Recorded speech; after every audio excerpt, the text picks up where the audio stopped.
Welcome to another edition of Frontier Opening Bell. I'm Tempula Shaju. We've got Ali Kansachu joining us from Nairobi, Kenya. And we have Joshua Debisi joining us from Lagos, Nigeria. Bosun Faye joining us as well from Lagos, Nigeria. Gentlemen, welcome to the program this morning, the 2nd of June, 2021. We'll look at the markets. Where were they yesterday in terms of closure? The Nigerian exchange was marginally negative, 0.06% on Tuesday. BRVM Stock Exchange settled at 155.87 line, and that's 0.28% of decline. The Egyptian Stock Exchange was also down 67 basis points at 10,000 psychological lines still. Nairobi Stock Exchange, of course, at 172.97 position, while we have the Johannesburg Stock Exchange inching higher by 1.41%. Eastern African headlines, where we have the Kenyan inflation numbers coming in, climbing by some 5.9% in May from 5.8% in the preceding month. KDIC begins payments of insured deposits for Charterhouse Bank. Kenya Re 2020 earnings up by some 5.7%. Profits was at 2.3 billion Kenyan shillings. Dividend of some 2 cents per share to be paid to shareholders. StanChart Kenya also welcomes Kellen Kariki as the new board chairman or chairperson there. You have the Africa Development Bank, AfDB, and Tanzania signing $140 million loan facility for the 50 megawatts hydropower project in that country. Ali, let's start with you getting your perspectives of these headlines. Yes, so good morning, everyone. Let me start with the inflation number. The reported number at 5.9% remains fairly benign within the corridor that the central bank has previously spoken of. The top of the corridor is 7.5%. And therefore, for now, I think the inflationary indicator and impulse is well within bounds for the central bank to maintain its policy rate at around 7%. The challenge with respect to the inflation rate is the oil price. This is the single biggest expense item on Kenya Inc.'s balance sheet. And we saw a very perky price yesterday. And, you know, previously we've seen bouts of inflation at times when the price of oil has climbed precipitously. I think $80 area, it would start blinking amber from the inflation perspective. KDIC begins payment of insured depositors for Charterhouse Bank. Charterhouse Bank was pretty much defunct for a number of years. I think the central bank is just seeking to tidy up and shut this down appropriately. So they've handed it over to KDIC, who have proved quite accomplished in dealing with these sorts of scenarios. Kenya Re, which is our largest insurance company, a lot of the insurance companies have to lay off some of their business on a mandatory basis with Kenya Re.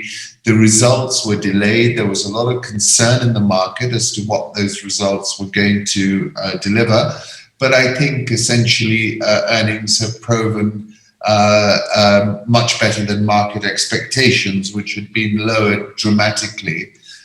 Look, it remains on an extraordinarily low price earnings ratio of 2.38. After these results. It's got a dividend yield now of 8%. They're paying a 20 cents a share dividend, which is going to excite people, I would have thought, you know, so you might just get dividend buyers looking to snaffle up that 8%. And really, I can't see how much downside risk you've got on a price earnings ratio of below 3. So overall, far better results than the market had expected.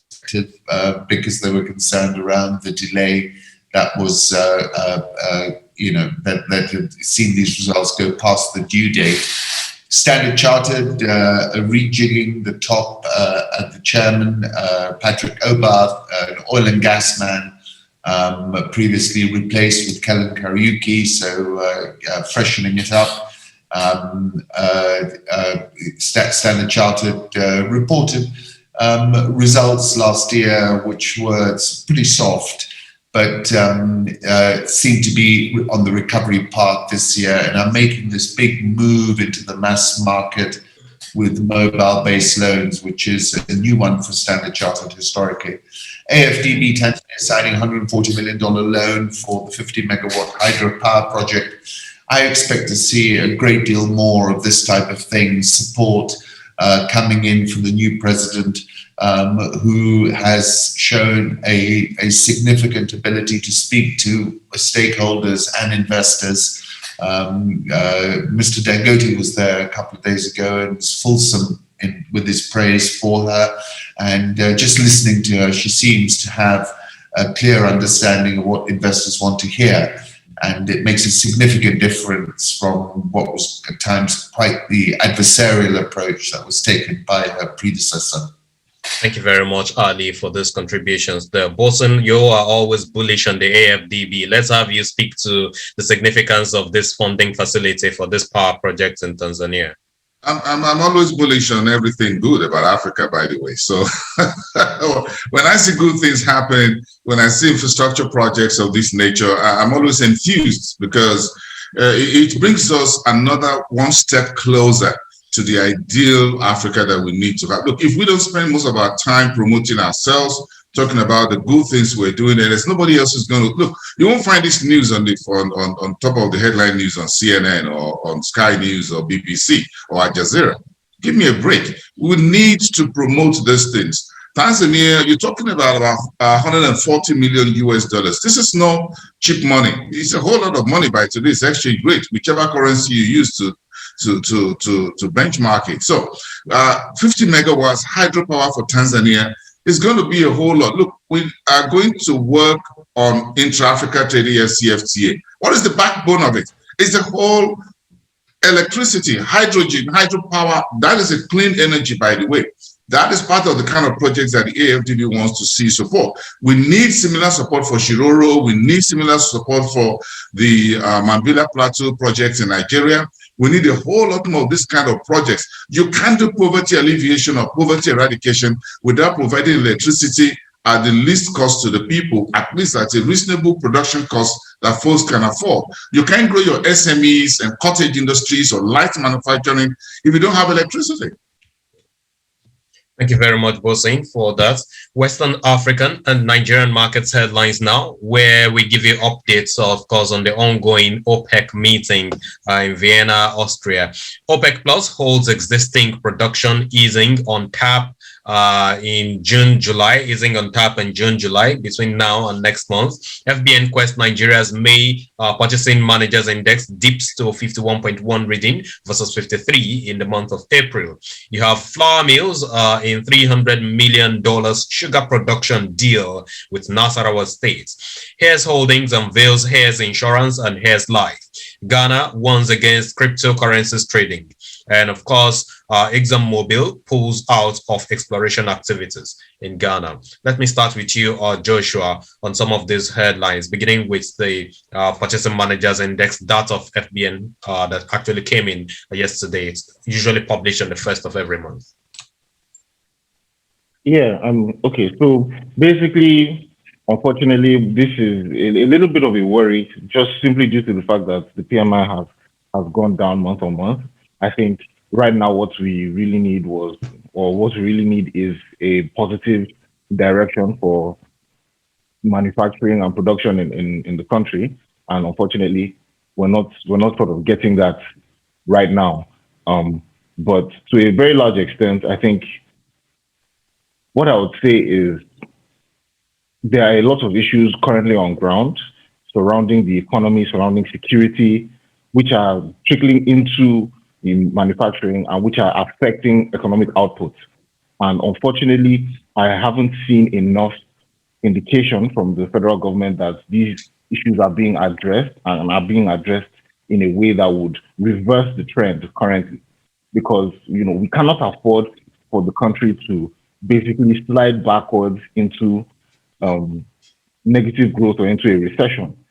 And we also cannot afford the level of insecurity that we're having from a perspective, from a perception point of view with regards to international investors, because your foreign portfolio investors, your foreign direct investors are not going to want to bring their dollars, which we desperately need right now, into the country. So these issues need to be fixed across the country. And unfortunately, I'm not seeing enough that is giving me any kind of hope that these things will be fixed, within the next 30 days or within the next few months even. So unfortunately, I'm not too encouraged by it, and it is also not surprising because in recent months, the unrest has been ramping up significantly. Whether it's Boko Haram fighting with ISIS or the IPOB in the southeast, things like these. International investors are always paying attention. When they are just seeing news of unrest, news of killings, news of assassinations, it doesn't stir up any kind of confidence in the markets. And so it is very difficult for us to sit down here and try and paint a positive picture. Sure, there are some good things happening, but unfortunately, the perception in the general economy is not great. And unfortunately, I think it's going to continue to be further eroded. So I think that's a pretty big issue that needs to be addressed quite quickly. Thank you very much. Bosun, would you like to speak to the expectations from Hess Holdings, the insurance firm that have just been unveiled, and of course, OPEC meeting updates?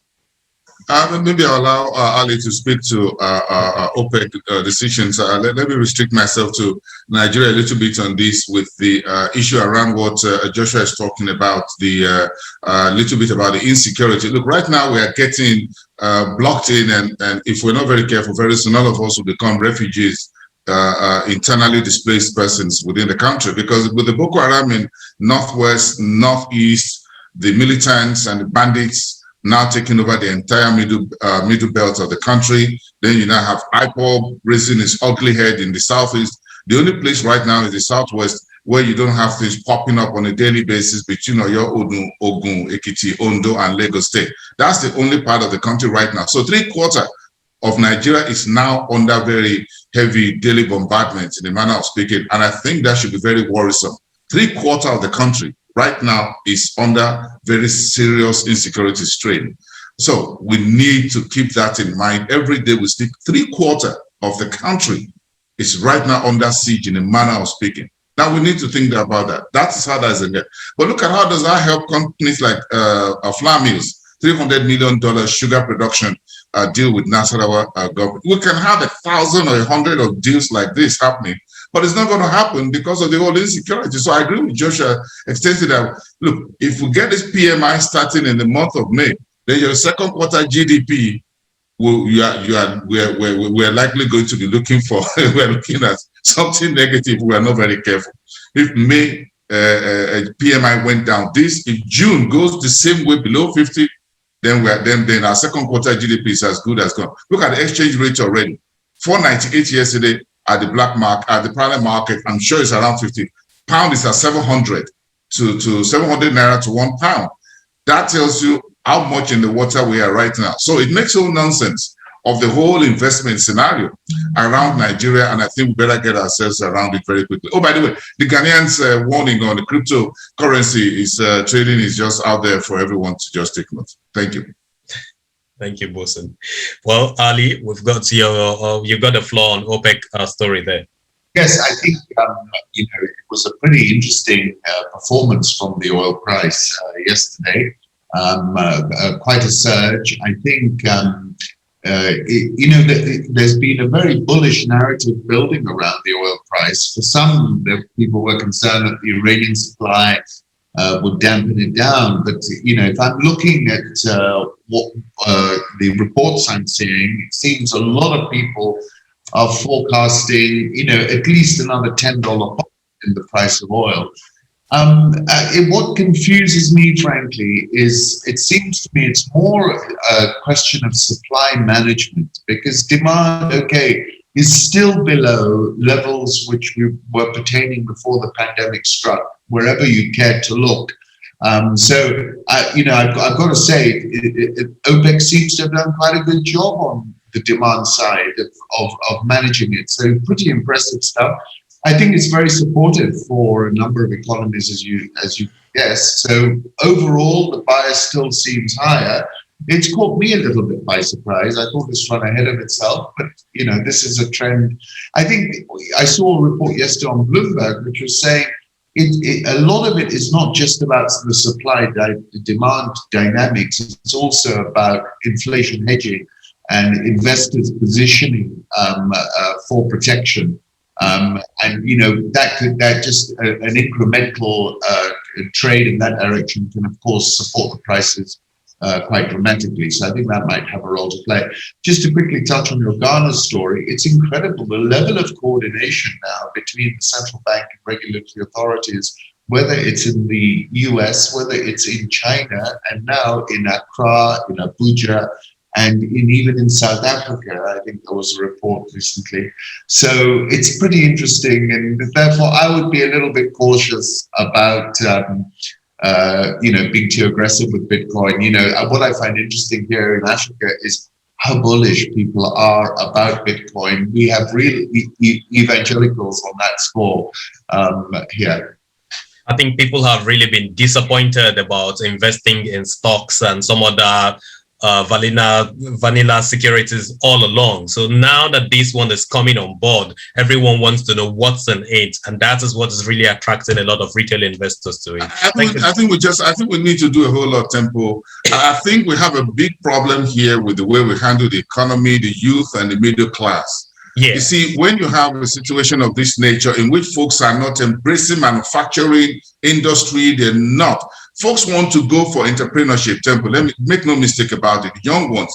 But as Joshua will tell you, what's the exchange rate? What's the interest rate within the banking sector for youth to go into entrepreneurship, even middle class people? So folks are looking for, where can I put a little bit of my salary and get a bit more of a return? Because entrepreneurship is tough. Power is something else. You can't get your raw materials in as when you want it. Look at Nigeria, the customs, the whole seaport is all messed up. So if you want to do entrepreneurship, Temple, with 100,000, 200,000, 500,000, whatever, or $1 million, where do you get it done? So folks will go for easy access into returns. Everybody wants to have a means of livelihood. And if the social infrastructure is not there for you to do entrepreneurship, look, we've tried to woo the youth into agriculture and entrepreneurship, but we're not giving them the enabling environment. But Bitcoin and cryptocurrency provides an easy way. You don't need power, electricity, just generate it and off you make money. That's how everybody goes there. Look, it's easy way. You're spot on, really, you're spot on. True. We are entrepreneurial people. I mean, young people who all want to do things, but the frustrations are so high. You start something up, you need this license, you need that license. By the end of it, you've given up. You might as well go and buy Bitcoin where no one can bother you and get on with it. And Elon Musk is there to tweet. And Elon Musk just give you a tweet and off you go. It goes boom. And so what else do you need for? What do you need to go to seaport for or go to customs to clear anything? Joshua, isn't it? Absolutely right. Joshua isn't saying nothing, but I'll tell you something quickly. I know we're running out of time. So my wife did a 50,000 Naira investment in crypto in 2015. And suddenly she checked the blockchain accounts recently and she found $1,152 or thereabouts in the account. So that's a huge surge. Now she's telling me she's not sure she wants to continue with her business, but that's a different conversation. I'm sorry I took us deep into that. Let's move on to the Southern African markets, where right now we've got the South Africa's Revenue Service asking 3 crypto exchanges for customers' info on tax. South Africa's unemployment rate up some 0.1% to 32.6% in the first quarter of 2021. And Bottle's Delta Property Fund looks to restart Johannesburg Stock Exchange trading. Botswana Central Securities Depository Company also starts data cleanup. And of course, Central Bank of Zimbabwe Holdings full year earnings out. Net interest income is up by 115%. Profit after tax up by 5.1 billion Zimbabwean dollars. And let's start with you, Ali, and hear your thoughts, Joshua, on the unemployment rate in South Africa. Sorry, just quickly, if I can just touch on the unemployment rate. That's a record unemployment rate report out of South Africa. And this is the biggest challenge for the whole continent. If we can't create jobs for our people, and there are millions of people coming on the job market every year, we're going to have a major, major problem. You know, people keep talking about demographic dividends. There's no dividend if people can't work and do something with their skills. And if I can just lastly touch on CBZ Holdings full year, that's a pretty strong performance. It's interesting because they've been trying now, they're talking about listing it at the Victoria Falls Exchange. But there are issues there because the main shareholder, of course, is a politically exposed person. So it'll be interesting to see how that develops. Thank you very much, Ali. Joshua, about 7.2 million people jobless in South Africa. Yes, well, so obviously when we talk about population, you know, South Africa does not compare to Nigeria because our unemployment rate is about 33%, but we have over 23 million people unemployed in Nigeria. But the thing that's interesting about this is obviously we know that South Africa has been hit hard by the COVID-19 pandemic. They were already in a recession before the pandemic hit, and things continue to get progressively worse and worse. And we've seen job losses across, you know, your construction, your agriculture, a lot of, you know, high employment industries. So there's a little bit of an issue in South Africa with regards to just creating jobs for young people, especially young Black South Africans. And I mean, if you've ever been to Cape Town, you'll see, you know, it's quite visceral. If you look at the demographics, you can see the unemployment rate on the city entirely in the way it is spread out, the way it is demarcated, and the way people live. So I think it's a very unfortunate thing that two of the largest economies in Africa have such huge unemployment levels. I think the approach and the solution for both is a bit similar, but also quite different. In South Africa, there definitely needs to be a bit of emphasis on social programs on attempts to sort of upskill individuals. In Nigeria, there just needs to be a clear economy. We have people with skills. You know, a lot of Nigerians are educated. We have such a huge emphasis on traditional education, tertiary education, but there are just no jobs for these people. So it's a little bit of a bit of a difference, but I think it all comes down to the government to sort of fix these issues. And really, I hope that they are attempting to do so.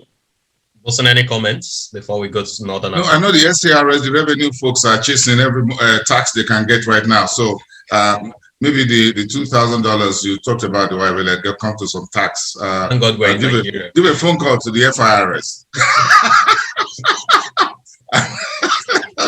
Okay, folks, let's move on. Thanks for video. Northern African markets at this point, where Credit Agricole plans hike capital to 5 billion Egyptian pounds, all the way from 1.24 billion Egyptian pounds. You have Sodiq posting 114% sales growth to 1.8 billion Egyptian pounds in the first quarter of 2021. Morocco's RDS Group turnover rises 2% to 92 billion dirhams in the first quarter of the year.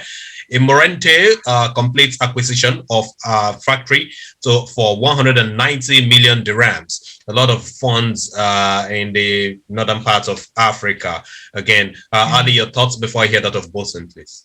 Well, my major thought is that that's a significant statement of intent by Credit Agricole. I mean, when you're pushing up your capital by nearly threefold or fourfold, that you're obviously looking at what you consider as a serious market opportunity. So I think that just speaks to the perspective around Egypt, the support that's coming out of the banking system. It's very strong, and I think investors would do well to note that, because that's pretty significant in my view. I'll just touch on Morocco in a different context. You've had this big standoff with Spain around the Polisario Front leader who caught COVID, then was hospitalized in Spain, and then the Spanish accused the Moroccans of sending a whole bunch of Moroccans to the Spanish enclave of Quetta. So we've got a little bit of political risk. The Moroccans playing hardball, the Erdogan type strategy where you start dumping people into Europe. and wrestling concessions from that regard. But it's worth keeping an eye on. And of course, the area that the Western Sahara refers to is very rich in minerals and has been a bone of contention. Of course, Trump, in his Abraham Accords, allowed, basically acceded to Morocco's rule over Western Sahara, but it remains a very contentious situation. Thank you very much, Ali. Bosun, your thoughts on the Northern African markets? Yeah, I think the whole Credit Agricole capital raising is okay. I love the Morente story about raising capital, building more factory, getting more money to do it. I want to see a whole lot more of industrialization happen. Thank you. And there's been a whole lot that Morocco has been doing, despite the lockdown happening in that country. Impressive. Thank you so much, gentlemen, for being on the show this morning. Ali Kansachi, I appreciate your rich analysis on the program. Ali Kansachi joined us from Nairobi, Kenya. Joshua Odebisi, I appreciate your comments and perspectives as well. He is an analyst with Vetiva Capital Management in Lagos, Nigeria. Bosun Omofaya, executive editor here at Frontier Africa Reports. Thanks a great deal for your analysis as well. This has been the show for today. I'm Temple Ashaju. We'll gather again to see you next time. Bye for now.